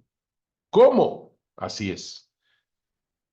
En Cuautitlán, donde nace Juan Diego, crece Juan Diego, se forma Juan Diego, se casa Juan Diego en Cuautitlán, la casa de Juan Diego, a un lado se preserva todavía los vestigios de la ermita que se construye a mediados del siglo XVI, según declaración de los mismos arqueólogos. Nada extraño. ¿Por qué? Porque te estoy diciendo que Juan Diego muere en 1548. Nada extraño que así como hicieron el códice de 1548, que es un memorial de su muerte, le hayan puesto una ermita protegiendo y continuando así paralelamente los muros de la casa donde vivía Juan Diego, casa que son del tiempo de Juan Diego, según los arqueólogos y lo que han encontrado al interno.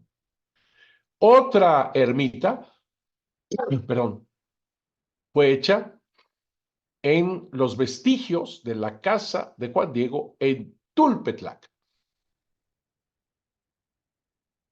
Ya lo notaste, ¿verdad? Una casa en Cuautitlán y otra en Tulpetlac.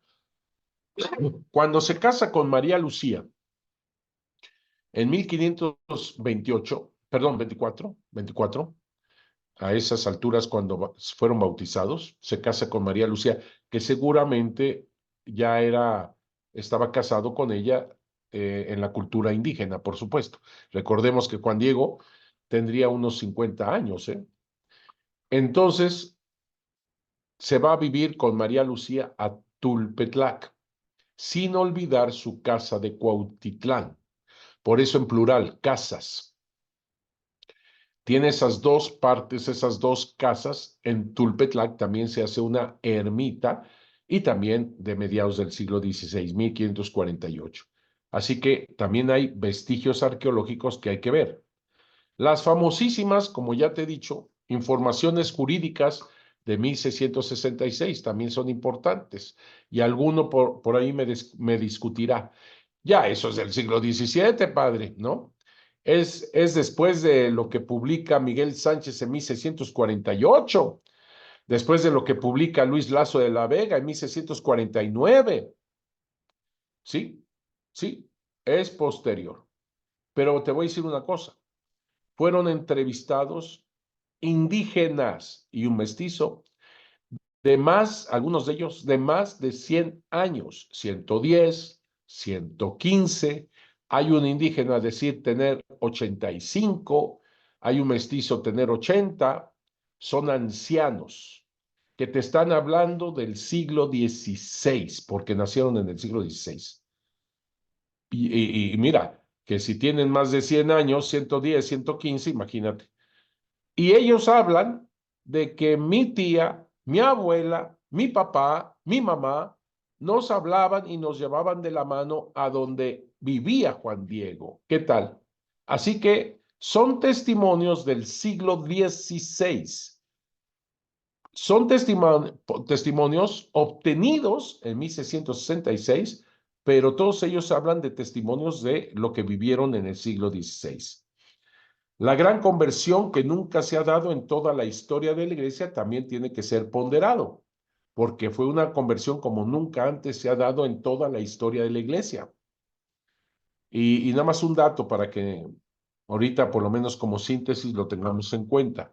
Antes de la aparición de la Virgen de Guadalupe, los misioneros como Motolinia, puedes leer su libro, dice de los indígenas, están muy fríos, están muy fríos. Lo que narra también los misioneros es alguna de las cosas que tratan de hacer para bautizar a los indígenas y ponerlos en la iglesia. Muchos de ellos optaron por algo que no lo haríamos jamás en este siglo, pero en el siglo XVI era no solamente común o costumbre, sino incluso era un compromiso. Y es el imponer la cruz de Cristo. Te recuerdo que en el siglo XVI están estas guerras de los cruzados, estas guerras de las cruzadas, que imponían la cruz de Cristo como una obligación. Se combatía, había órdenes caballerescas imponiendo la cruz de Cristo. Eso ya en estas alturas jamás, ¿verdad? Pero era algo del siglo XVI como un compromiso que tenías que hacer el cristiano, imponer a Cristo. Eso es interesante, porque lo mismo traen en su mente los franciscanos. Y entonces, por ejemplo, se habla, los mismos misioneros lo hablan con mucho ponderación, pues, de que Pedro de Gante, uno de los primeros franciscanos que llegaron aquí desde 1523, el método que usaba era el secuestro, como lo estás escuchando. El secuestro de muchachos, 1000, por ejemplo, los llevaron a su monasterio y a base de correcciones y demás, los trataban de catequizar. Hazme favor. Pero era el método de aquel entonces. Así era. Y Motolinia, como te vuelvo a repetir, dice, están muy fríos.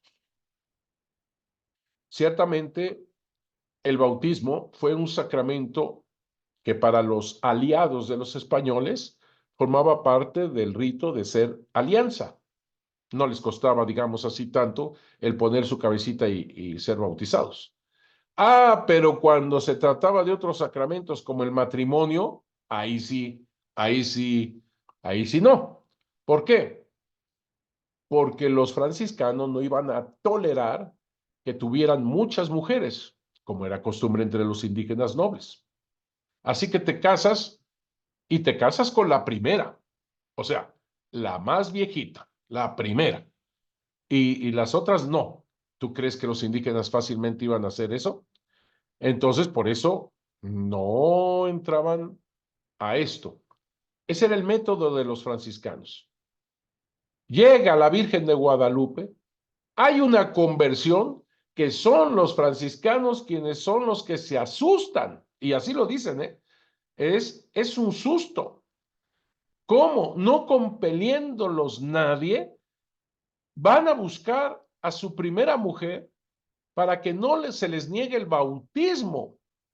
Vean esto, cómo hacen llorar estos indígenas que 2000, 3000 nos están esperando para confesarse, que ahora hinchan las iglesias, así lo dicen los misioneros, hinchan las iglesias de tantos que se quieren casar con la primera mujer.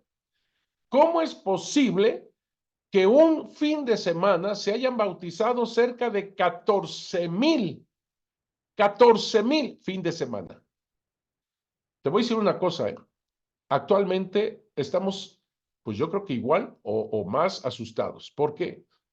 Porque en 2023 te estoy hablando, 2023, acaban de terminar sus fiestas en diciembre. Y el gobierno calcula que en la semana de sus fiestas vinieron a verla más de 10 millones. Sí, me estás escuchando bien. Y es para asustarse. 10 millones. Y tú ves a todos los peregrinos y tú dices, no fueron acarreados, no fueron acarreados como para agarrar la bicicleta y venirse desde Yucatán con sus vírgenes de Guadalupe que las van a llevar. No son acarreados aquellos antorchistas que ahí andan corriendo hasta Campeche, Yucatán, Puebla y todo eso. No son acarreados, ni nadie les dice nada, y vienen jóvenes y jóvenes y jóvenes y jóvenes y jóvenes, y algunos tú lo sabes de rodillas. No, no, es de asustarte. Es de asustarte. ¿Qué pasa y qué sigue pasando? Estas son las repercusiones. Estas son las repercusiones que te digo. No hay forma de explicar cómo en el siglo XVI no solamente vienen los indígenas a ver a la Virgen, también los españoles. Y no puedes decir de que es porque engañaron con la Coatlicue Tonantzin, imagínate tú, a los españoles, sí, cómo no. O sea, no hay forma de explicar qué sucedió y estamos viendo las repercusiones. Así que por estas tres situaciones, tradición oral, que gracias a Dios ya tenemos la traducción del Nican Mopohua, en donde tanto en la tradición oral como en el Nican Mopohua, la fuente principal es el mismo Juan Diego, ¿verdad?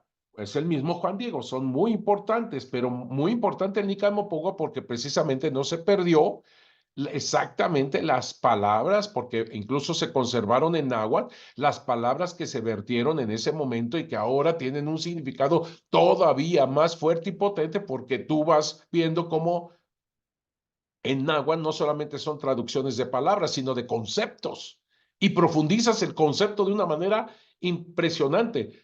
Tú sabes que ella dijo, ¿acaso no estoy yo aquí que soy tu madre? Gracias al Nican Mopohua, gracias al náhuatl que se encuentra en el Nican Mopohua, podemos definir que no solamente dijo eso, sino dijo, ¿acaso no estoy yo aquí que tengo el honor de ser tu madre?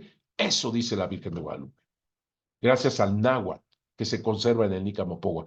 Por eso no estamos despreciando para nada el Nican Mopohua, que quede claro, sino que estamos diciendo que la fuente primigenia es Juan Diego. Por eso que no te tomen el pelo diciendo que todo esto se supo porque a alguien inventó una historia, una narrativa, un cuentito evangelizador y que por eso surgió todo esto. No es cierto. Si no, se podía leer el Nican Mopohua, te lo estoy diciendo. Y la traducción es hasta 1926. ¿Cuál cuantito? Ni que 8 cuartos. Es la tradición oral, que después tú puedes hacer una narrativa evangelizadora, una obra de teatro. Claro que sí, es como los evangelios, es como los evangelios. Es verdad, el Cristo histórico, que a través que en el Evangelio tú conoces y que después seguramente con la creatividad artística de algunos lo harán obra de teatro, cosas de la Biblia, por ejemplo, José el Soñador o qué sé yo, Cristo Superestrella, que me gusta mucho, por cierto, Cristo Superestrella, pero eso será después. No surge de Cristo Superestrella la figura de Cristo, por el amor de Dios. Así que cuidado con eso. Tradición oral, la imagen, los signos de los tiempos. Y de ahí surgen el Nican Mopohua y todos los demás. Esto lo vamos a ver en la próxima clase. Nada más se los estoy adelantando porque yo creo que ya pasamos. Son las 9:35 casi. De ahí surge todos estos documentos, algunos que les he ya platicado. En la próxima clase lo vamos a ver uno por uno y más de estos. En ese supuesto silencio guadalupano que dicen, de un siglo que no hay documentos, mientras menos te levantes del sillón reposet para ir a los archivos, menos vas a encontrar documentos, obviamente, ¿verdad? Va a ser más a tu favor. Mira, hay que ir a los archivos y encontrarás documentos y documentos. Actualmente nosotros en el instituto tenemos más de 300 documentos de ese supuesto siglo del silencio, ¿no? Más bien es que no saben, Más bien se podría decir siglo de tu ignorancia. Más bien se le debería titular eso, más que del siglo del silencio, ni nada por el estilo. Y entonces tenemos documentación, documentación, pero que todo surge de estos tres, que es la fuente primigenia: tradición oral, la imagen como códice o carta de amor, los signos de los tiempos que iremos viendo a lo largo de todo este curso.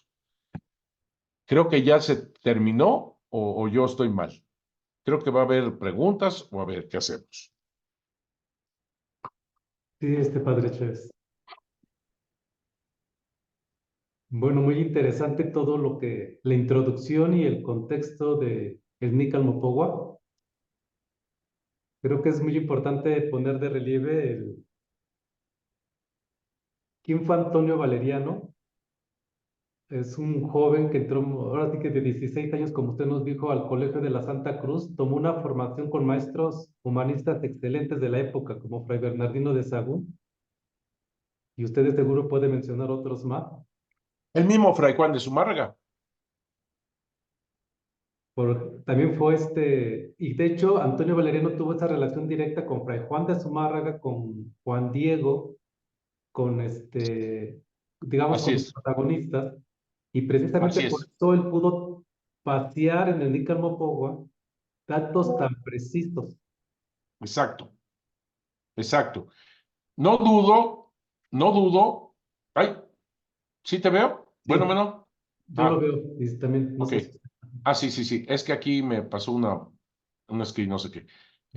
No dudo que Antonio Valeriano le haya puesto, obviamente, parte de lo suyo también, de la manera, pero los datos como básico, como lo más importante, los obtuvo directamente de Juan Diego. Esto, por ejemplo, te lo dice también Francisco de Florencia, que es interesantísimo su libro y que ustedes pueden obtener por Google, puedes buscar Francisco de Florencia, Estrella del Norte, y la universidad, si no me equivoco, de Monterrey, te lo pasa por PDF. Ok. Levantó la mano Marta Eugenia, no sé si quieres hacer una pregunta, adelante. Hola, muy buenos días a todos. Padre Chávez, realmente es muy interesante todo lo que estás diciendo. Muy, muy interesante y gracias por compartirlo. No puedo encender la cámara porque está muy inestable mi internet, pero yo nada más quiero refrendar dos ideas que te oí compartir. Una, la primera la versión original, como lo acabas de decir, la pasa Juan Diego a este indígena. Y la segunda es hasta 1920 y tantos, me parece que es 26. el 26, es cuando realmente tenemos acceso a una traducción del Nican Mopogua palabra por palabra. Así Entonces, es. entonces, con lo que tú estás diciendo ahí y todo lo demás que fue interesante y que necesito volver a escuchar, ¿sí? Estudiarlo, con esto podríamos decir que que todos, y estoy utilizando un absoluto, que todos los comentarios que hacen otras personas acerca de lo que pasó en los primeros años, en esos primeros años, son falsas o son O incompletas, inexactas, incompletas. inexactas, Exacto, exacto, inexactas. exacto. Y también, o sea, se mezclan muchas cosas, ¿verdad? Evidentemente.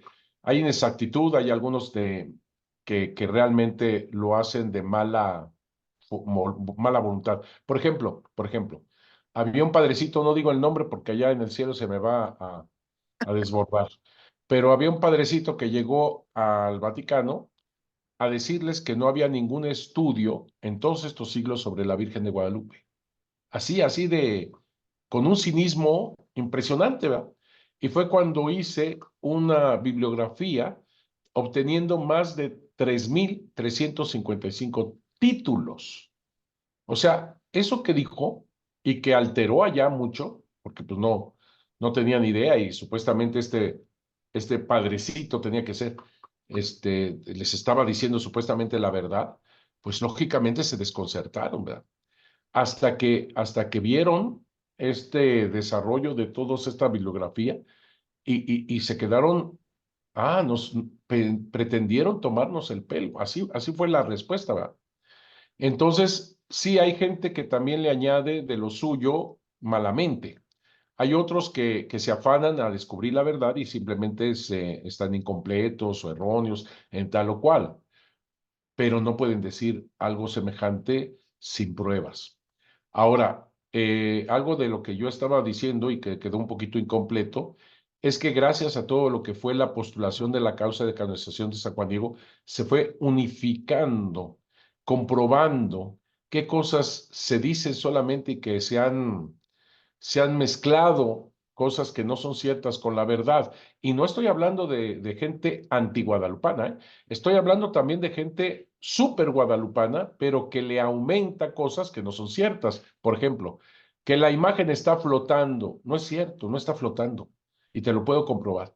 Y son muy guadalupanos, ¿verdad? Pero no es verdad. Que ya se han hecho pruebas y que la temperatura de la imagen es temperatura del cuerpo humano. No es cierto. Quien tiene temperatura es quien lo dice, porque eso no es cierto, no hay tal.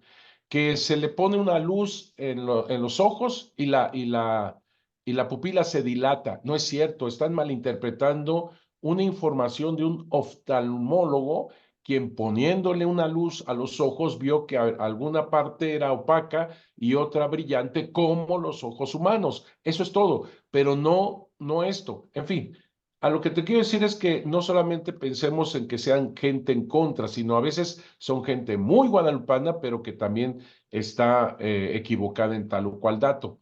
Por eso es muy importante, es muy importante el continuar investigando seriamente esto, pero ayudó muchísimo lo que fue la postulación de la causa de canonización de San Juan Diego, porque ahí estaba implícito el dogma de la infalibilidad del Papa cuando llegara a canonizar a Juan Diego.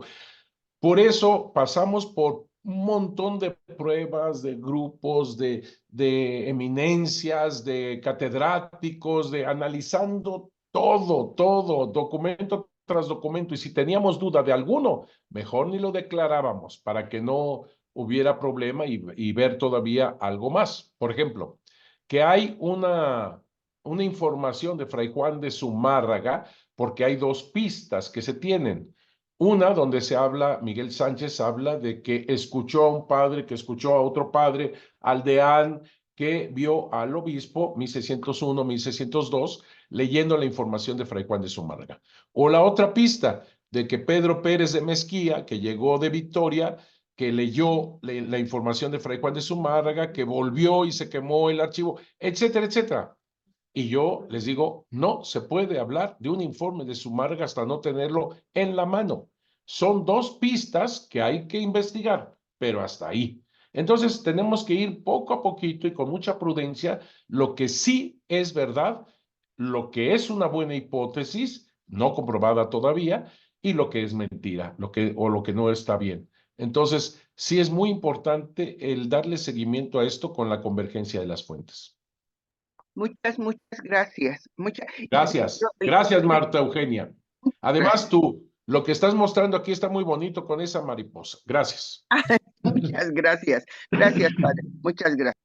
Una última pregunta. Freddy pregunta que si la verdad de Guadalupe se explica, dice, ¿la verdad de Guadalupe se explica todo en este libro del acontecimiento o hay otros libros? Hay otros libros, más o menos de la Virgen de Guadalupe tendré como 40 y tantos. Así que sí hay otros libros. Uno que me ayudó muchísimo es el descubrir Panquetzalisli, y el libro se llama así, Panquetzalisli. Es la clave de la inculturación de la Virgen de Guadalupe, que vamos a hablar de la inculturación, por supuesto. El Nícal Mopogua, análisis y reflexión. Las informaciones jurídicas de 1666, análisis y reflexión. El Catecismo Guadalupano, la consagración guadalupana, 365 días con la Virgen de Guadalupe, etcétera, etcétera. Pero la verdad de Guadalupe me parece que sí es me parece que sería básico este libro, porque sin pretender haber sido un libro de texto, terminó siendo un libro básico de texto. Por eso me parece muy importante la verdad de Guadalupe, y si te fijas, verdad lo puse con mayúscula, ¿Por qué? Porque estoy hablando de Jesús, verdad, vida. Así que es muy importante la B con mayúscula, porque es Jesús, porque al final de cuentas descubrimos que Jesús es el centro del acontecimiento guadalupano. No es María, es Jesús el centro. Por eso es muy importante la verdad de Guadalupe con mayúscula, y lo vamos a comprobar. Muy bien, padre. Eduardo, le agradecemos muchísimo. Es mucha la información que nos dio, vamos a sintetizarla, procesarla y sintetizarla. Yo creo que en lo personal me aclaró muchos temas, por ejemplo, el historiador Joaquín García Calvaceta, que ahora ya tengo claro que desconocí el contenido del Nican Mopogua y por eso no atino a, A muchas cosas. a muchas cosas, ¿no? Que puso él en sus tesis. Y que ahora, estos últimos 30 años, podemos decir, es cuando más he investigado y cuando más he conjuntado todas las fuentes que están dispersas por todo el mundo y que hoy tenemos el privilegio, gracias al Instituto Superior de Estudios Guadalupanos, de poder ya poder ver en su conjunto muchas fuentes que antes de estos 30 años se desconocían prácticamente, que solamente unos cuantos privilegiados sabían y que además milagrosamente se rescataron esas fuentes, ¿no, padre Chávez?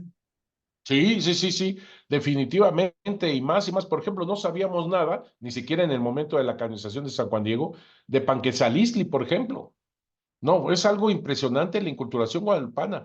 Y como tú muy bien dices, después de toda la postulación, el Instituto Superior de Estudios Guadalupanos, el fruto, es este instituto, que tratamos de mantener la investigación constante y la difusión. Por eso me da tantísimo gusto estar junto con el INDOSOC ahora.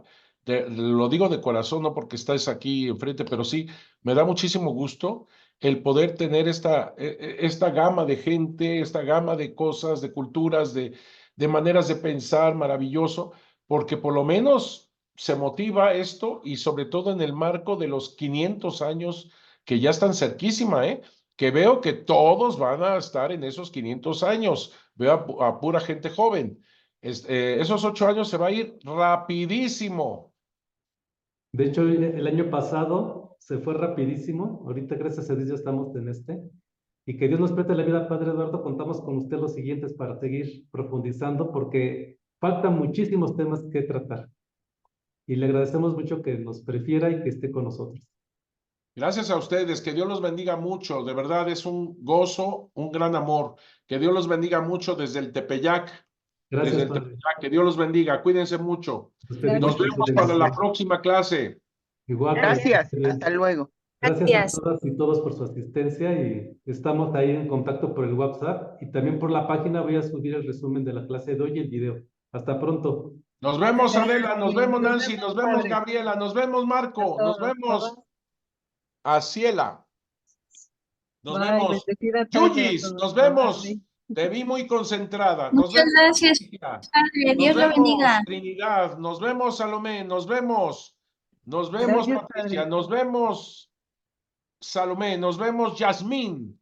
Nos vemos, Aurora. Nos vemos, Rosa Isela. Nos vemos, Paco. Bendiciones. Nos vemos, Paco. Muchas gracias. Nos vemos, Igualmente a todos, gracias. García, no sé qué, Leonor. Nos vemos, María Núñez. Nos vemos, Freddy. Bendiciones a todos. Nos Muchas vemos, Marta gracias, Herrera. Padre. Bendiciones. Padre Chávez. Nos vemos, Nancy. Nos vemos. A Gabriela Pacheco. Nos vemos. Que Dios los bendiga.